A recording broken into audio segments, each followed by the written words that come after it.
What is the difference between a Batak and a Malay? Can a Batak become a Malay or a Malay become a Batak? A Malay is, of course, someone from Tanah Melayu, and as noted by Chong, Carroll and Milner, we speak Bahasa Melayu, practice adat resam Melayu, and we are Muslims.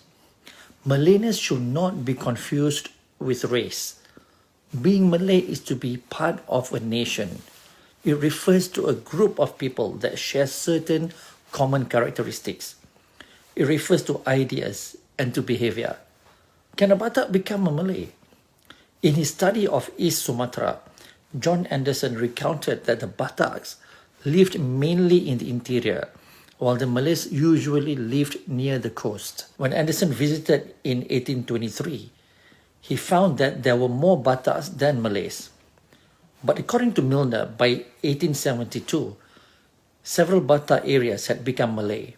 While Milner accepted the possibility that some Malays had moved inland, he also suggested another explanation, that the Bataks had become Malay.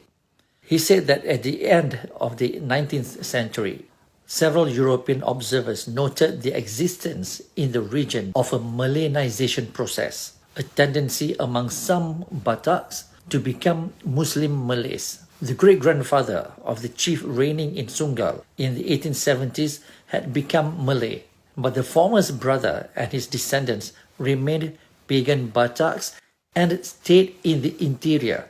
The Malay rulers of another district, Bulucina, also claimed Batak ancestors. In adopting Malay customs, some, at least, of these Bataks were actually in the process of becoming Malay. European accounts of East Sumatra suggest why it was possible to become Malay in this fashion. Malays, it is explained, were distinguished not by physical characteristics, but by behavior and attitude. Malays were also distinguished, it was said, by the fact that they held their persons upright and walked rather gracefully. The Malays, of course, professed Islam. To be Malay, therefore, was to behave and to think in a particular way, that is, to participate in Malay culture. Similarly, Milner recounted reports of Jakun who became Malay and Malays who became Sakai.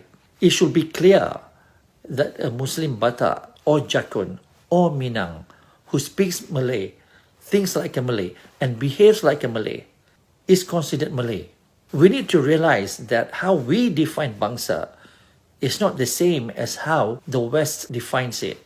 Our definition of bangsa is based on language, customs, and religion. And we should be proud and confident enough to declare that our definition is different from theirs. While we may acknowledge how others choose to define themselves, we should also note that their self-definition has nothing to do with ours.